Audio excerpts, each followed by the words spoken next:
Praise the Lord, friends. I welcome you in today's Sabbath school study, that is of 29th May, and this is the second part of today's Sabbath school study, जिसमें कि हम पशु की छाप के बारे में अध्ययन कर रहे हैं। पशु की छाप के बारे में हम सीखेंगे और हमने अब जो रिविलेशन प्रकाशित वाक्य अध्याय 13 और 14 हम पढ़ेंगे, जिसमें कि पशु के बारे में, दो पशुओं के बारे में यहाँ बात की गई है। 13 अध्याय में लिखा है, इसकी 4th वर्स पढ़ूंगी मैं। इसकी 4th वर्स में लिखा है, लोगों ने अजगर की पूजा की क्योंकि उसने पशु को अपना अधिकार दे दिया। यहाँ पे हमने देखा था, अभी पीछे पढ़ रहे थे हम, पशु जो कि भूमि से निकला और एक पशु जो कि समुद्र से निकला। तो यहाँ पे लोगों ने अजगर की पूजा की क्योंकि उसने पशु को अपना अधिकार दे दिया था। और यह अजगर की पूजा करी, अजगर की पूजा, शैतान की पूजा की, किसके द्वारा? क्योंकि उन्होंने पशु को अपना अधिकार दे दिया था और यह कहकर पशु की पूजा की, इस पशु के समान कौन है, कौन इससे लड़ सकता है। और 8th वर्स बताती है, इसमें लिखा है, पृथ्वी के वे सब रहने वाले जिनके नाम उस मेमने के जीवन की पुस्तक में लिखे नहीं गए हैं, जो जगत की उत्पत्ति के समय से घात हुआ, उस पशु की पूजा करेंगे। सिंपल सी बात यहाँ पे लिखी है, जिन व्यक्तियों के नाम जीवन की पुस्तक में नहीं लिखे हैं, वो इस पशु की पूजा करेंगे। इसी की 12वीं वर्ष बताती है, अध्याय 13 की 12वीं वर्ष, वह उस पहले पशु का सारा अधिकार उसके सामने काम में लाता था और पृथ्वी और उसके रहने वालों से उस पहले पशु की, जिसका प्राण घातक घाव अच्छा हो गया था, पूजा कराता था। तो ये जो पशु की बात हो रही है, ये पशु जो है प्राण घातक घाव उसका अच्छा हो गया। ये 1260 का जो कार्यकाल है, हमने, आपको याद होगा पिछले सैबत स्कूल में हमने पढ़ा था, पिछले हफ्ते 1260 समय का जो समय दिया गया है कलीसिया को, वो समय रोमन कैथोलिक चर्च के बारे में बात है कि किस तरह से उन्होंने मसीहों को प्रताड़ित किया और वो जो है उसके द्वारा शैतान कार्य करता है, पूजा कराता है। तो पूजा लोग कर रहे हैं शैतान की, किसके द्वारा? ऐसे लोगों के द्वारा जो परमेश्वर की आज्ञाओं को नहीं मानते हैं।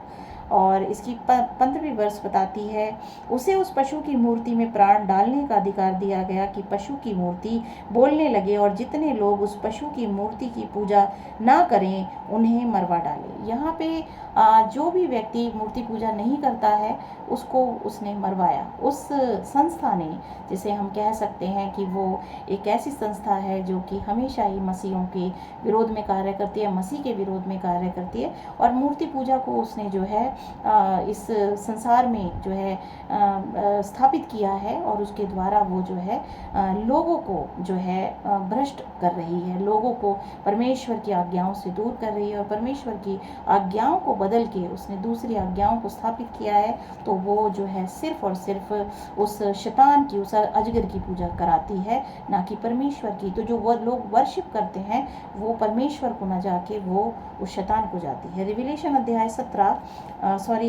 अध्याय 14 और उसकी 7 से 7वीं वर्ष में पढ़ना चाहूँगी।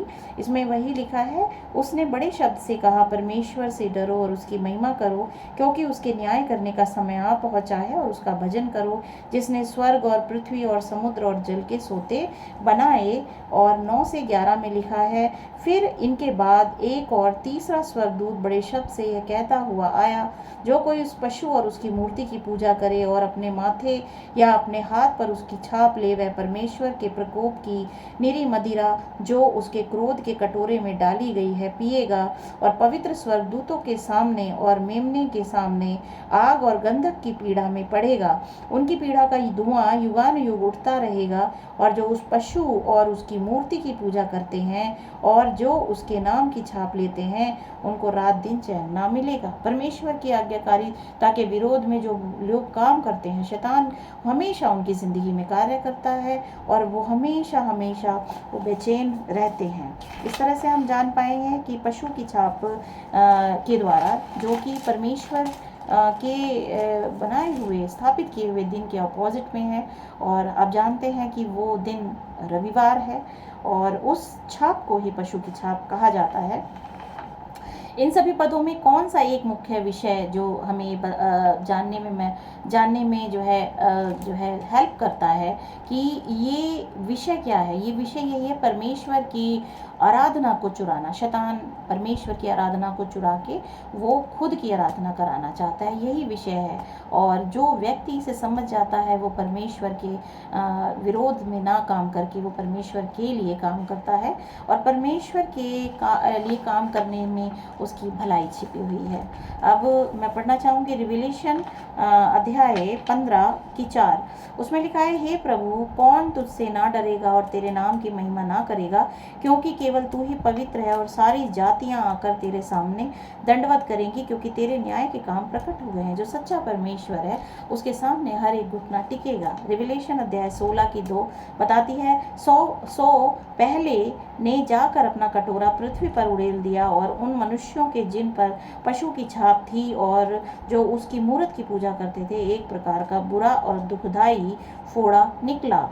और यहाँ पे हम देखेंगे रिविलेशन 22 की 9 में लिखा है, और उसने मुझसे कहा, देख, ऐसा मत कर, क्योंकि मैं तेरा और तेरे भाई भविष्यद्वक्ताओं और इस पुस्तक की बातों के मानने वालों का संगीदास हूँ। परमेश्वर ही को दंडवत कर, परमेश्वर की आज्ञाकारिता को ही मान, यही परमेश्वर की सच्ची आराधना है। सैबत को मानना ही परमेश्वर की आराधना है।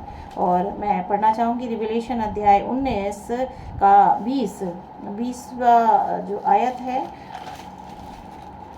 अध्याय 19 की 20वीं आयत बताती है, वह पशु और उसके साथ वह झूठा भविष्यद्वक्ता पकड़ा गया, जिसने उसके सामने ऐसे चिन्ह दिखाए थे जिनके द्वारा उसने उनको भरमाया, जिन पर उस पशु की छाप थी और जो उसकी मूर्ति की पूजा करते थे। ये दोनों जीते जी उस आग की झील में जो गंधक से जलती है डाले गए। और अंत यहाँ बताया जा चुका है।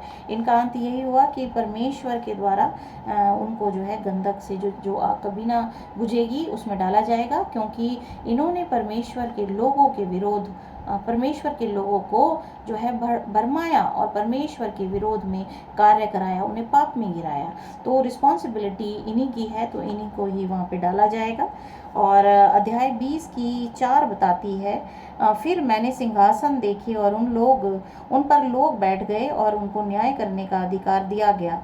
मैंने उनकी आत्माओं को भी देखा जिनके सिर यीशु की गवाही देने और परमेश्वर के वचन के कारण काटे गए थे, और जिन्होंने ना उस पशु की और ना उसकी मूर्ति की पूजा की थी और ना उसकी छाप अपने माथे और हाथों पर ली थी, वे जीवित होकर मसीह के साथ 1000 वर्ष तक राज्य करते रहे। ये सार है परमेश्वर के वफादार लोगों का, कि वो हमेशा हमेशा जीवित होकर मसीह के साथ 1000 वर्ष तक राज्य करते रहेंगे।